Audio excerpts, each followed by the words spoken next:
ಪೊನ್ನ. ರತ್ನತ್ರಯರಲ್ಲಿ ಎರಡನೆಯವನಾದ ಪೊನ್ನ ರಾಷ್ಟ್ರಕೂಟ ಚಕ್ರವರ್ತಿಯಾದ ಮುಮ್ಮಡಿ ಕೃಷ್ಣನ ಆಸ್ಥಾನ ಕವಿಯಾಗಿದ್ದ. ಇವನ ಕಾಲ ಕ್ರಿಸ್ತಶಕ 950. ವೆಂಗಿಮಂಡಲದ ಪುಂಗನೂರಿನಲ್ಲಿ ನಾಗಮಯ್ಯ ಎಂಬ ಒಬ್ಬ ಜೈನ ಬ್ರಾಹ್ಮಣ ಇದ್ದ. ಆತನಿಗೆ ಮಲ್ಲಪ್ಪ, ಪುಣ್ಣಿಮಯ್ಯ ಎಂಬಿಬ್ಬರು ಸುಪುತ್ರರಿದ್ದರು.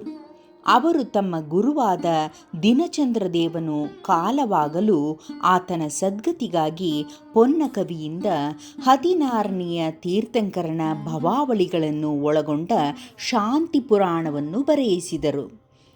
ಅವರಲ್ಲಿ ಹಿರಿಯನಾದ ಮಲ್ಲಪ್ಪನಿಗೆ ಅತ್ತಿಮಬ್ಬೆ ಎಂಬ ಮಗಳಿದ್ದಳು.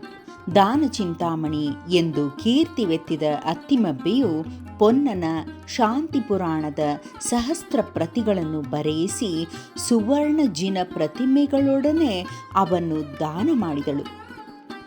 ಪಂಪನ ವಿಕ್ರಮಾರ್ಜುನ ವಿಜಯದಂತೆ ಪೊನ್ನನ ಭುವನೈಕ ರಾಮಾಭ್ಯುದಯ ಎನ್ನುವ ಕೃತಿ ಲೌಕಿಕ ಕಾವ್ಯವಾಗಿದ್ದು ಅದು ಉಪಲಬ್ಧವಾಗಿಲ್ಲ.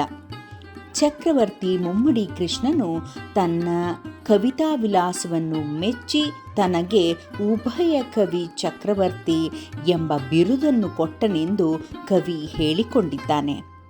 ಪೊನ್ನನ ಜಿನಾಕ್ಷರ ಮಾಲೆ ಕಕಾರದಿಂದ ಳಕಾರದವರೆಗಿನ ಒಂದೊಂದು ಅಕ್ಷರದಿಂದ ಪ್ರಾರಂಭವಾಗುವ ಕಂದ ಪದ್ಯಗಳನ್ನು ಒಳಗೊಂಡಿದೆ.